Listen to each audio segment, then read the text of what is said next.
ও বাবা, খুব টায়ার্ড হয়ে গেছি গো। সবাই কেমন আছো? আশা করি সবাই খুব খুব খুব ভালো আছো। আর আজকে শ্রাবণ মাসের চতুর্থ সোমবার, বাবার পুজো করে নিলাম। বাবার কাছে সবার জন্য আমি মঙ্গল কামনা করি, সমস্ত বন্ধু যেন ভালো থাকে, সুস্থ থাকে, সুন্দর থাকে, দীর্ঘজীবী হোক। বাবা সবার মনের কামনা পূরণ করুক, সমস্ত আশা পূর্ণ হোক সবার।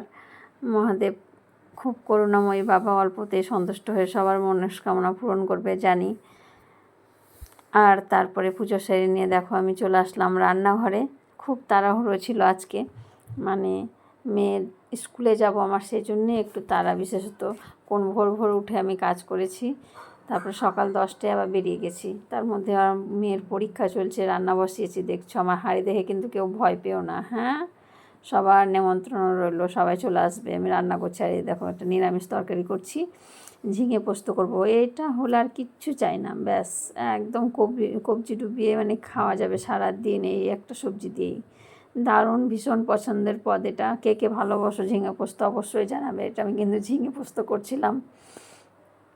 আর হলুদ দিতে হয় না পোস্ত করলে, পোস্ত দেবো তাই হলুদটা সামান্য একটুই দিলাম।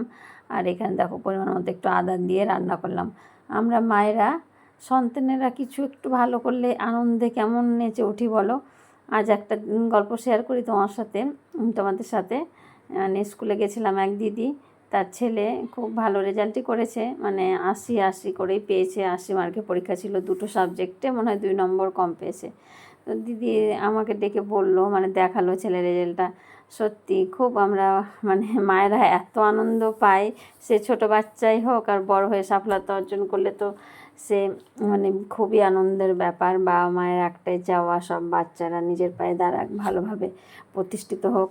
না, খুব ভালো লাগলো জানো, মানে দিদির সেই আনন্দটা চোখে মুখে ধরা পড়ছিল, তাই তোমাদের সাথে শেয়ার করলাম। মানে আমাকে দেখিয়ে হাতে লিখে রেখেছে ছেলের রেজাল্টটা, তাই দেখালো। আমি বললাম হ্যাঁ, সে তো খুবই ভালো ব্যাপার, খুব ভালো করেছে ছেলে। মানে সব মায়েরা দেখো, মায়েরা সন্তানদের জন্য এত কষ্ট করি, একটু ভালো কিছু করলে আমাদের কিন্তু সব কষ্ট দূরে চলে যায়।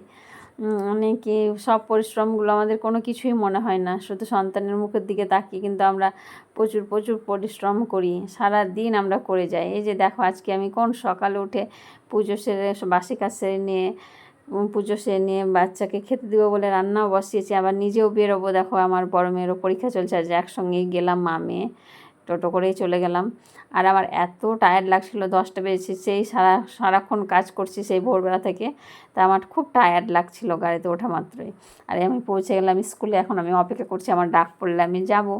এই যে বসে আছি ওয়েট করে, একে একে সবাই যাচ্ছে গার্জেনরা। আর এই তো আমরা বাড়ি ফিরে আসছি, আমার মেয়েও খুব ভালো রেজাল্ট করেছে, সবাই আশীর্বাদ করো আর সবাই ভালোবাসা দিয়ে পাশে থেকে।